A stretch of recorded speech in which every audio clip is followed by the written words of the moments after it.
लाल माझा सब श्रेष्ठ के गोर लगै छी और जते छोट छी सबके शुभ स्नेह दऽ रहल छी और एकटा महेशवाणी लऽ के एलहुँ हैं से सब गोटा सुनै जाओ। अगर नीक लागे तो लाइक करबे, शेयर करबे, सब्सक्राइब करबे हमर चैनल के। चलिए सुनो। बसहा चढ़ल शिव करथी पुछारी है, कौन घर गौरी को मारी गे माई, कौन घर गौरी को मारी गे माई, उतरहि राज एक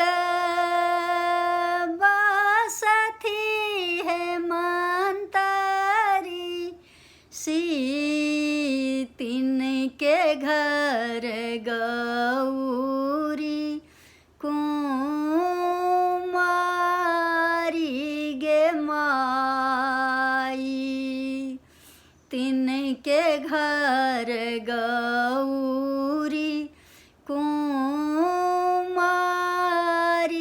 गे माई, भिखल बहार भेली माई है मनाइनी, भीख लिया जोगी छोरु दुआरी गे माई, भीख लिया जोगी छोरु दुआरी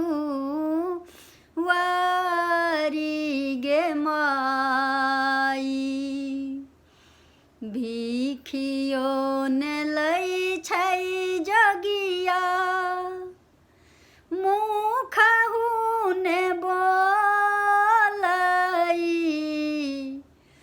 भिखियो ने लै छै जोगिया चलियो ने जाइ छै, मांगै छै गौरी कुमारी गे माई, मांगै छै गौरी कुमारी गे माई, काना लगली खीजा लगली माई है मनाइनी, सोच लगला ऋषि सन के बाप गे माई, सोच लगला ऋषि सन के बाप गे माई, जूनी कानु जूनी खीजू माई है मनाइनी,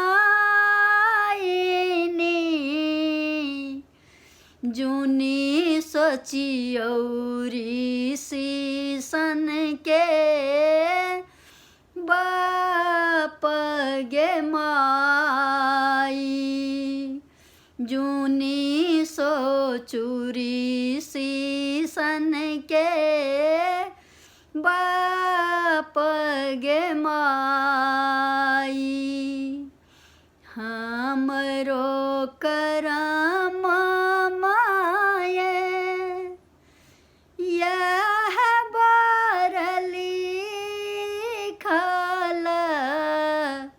लिखलो मेटल नहीं जाई गे माँ।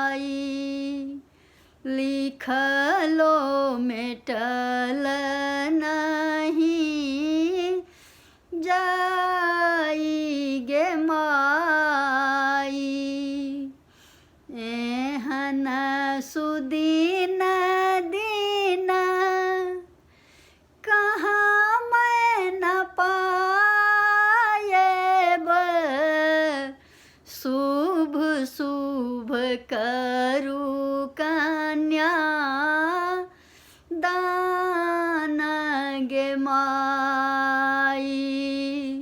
शुभ शुभ करू कन्या दान गे माई। भनहि विद्यापति सुनु हे मनाइनी।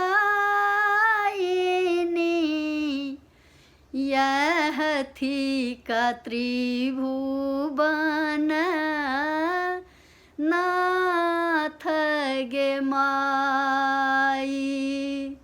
यह थी का त्रिभुवन नाथ गे माई। बसहा चढ़ल शिव करथी पुछारी है।